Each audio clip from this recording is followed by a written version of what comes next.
What are their outlook in reference to the ultimate settlement in reference to their country? You see, most Sudanese who are here in the United States, let me say Canada, North America as a whole, Australia, Europe, most of them come, they have their families back home. So, our being here is also our being in Sudan. So what is happening in Sudan, if affect the families who are living there, it seems that who also affected as being a part of the country, also here, because they're the relatives, some of them, are still there in the country. So anything that is taking place in Sudan is a part of our issue, and it has to be looked at how these things have been, what are the issues being taken place.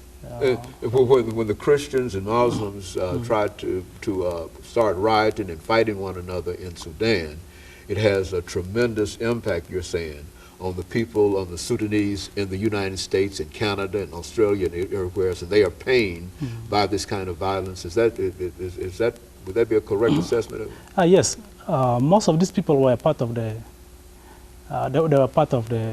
during the war, they were part of the, I don't know how I can put it, but they were part of the people who've been affected by the war. So they have experience. The refugees. Yeah, they were refugees. They were being in a country when the war started.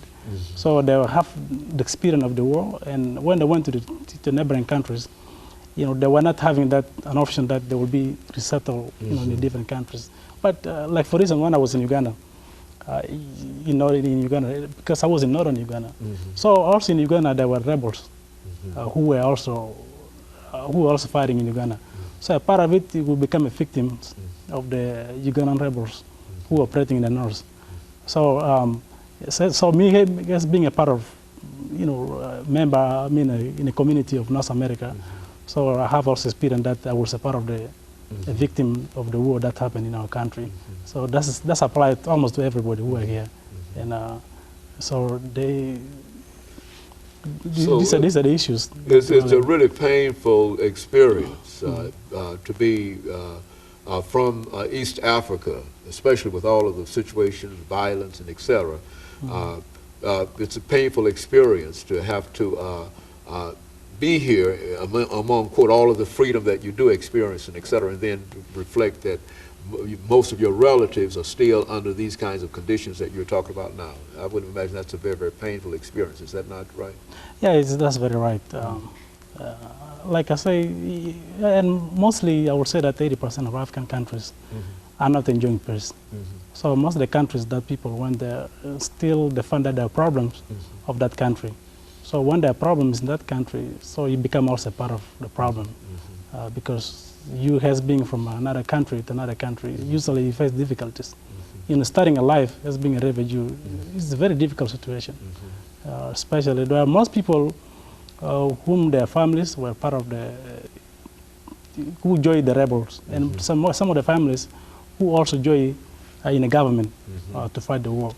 So they are also, and for them as being in the foreign countries, they were able to survive by themselves. So the Civil War tore apart families, but it also tore apart nations, the various nationalities within those nations. Is that what we're saying? And is that one of the real issues of trying to bring about some kind of sanity? They call it democracy or whatever it is, but some kind of sanity in Sudan? Yes, the conflict caused a lot of problems to the South, and the South were approaching all this time, so people suffered, 1 million people died, and all those people die for the cause of something. Okay, Simon, I certainly appreciate the information that you've given us, but we've just about run out of time, and I want to thank you for bringing that information by to us, because I think it's very, very important in terms of having an understanding. And of course, let me encourage our audience to tune in again next week for another informative edition of Comments.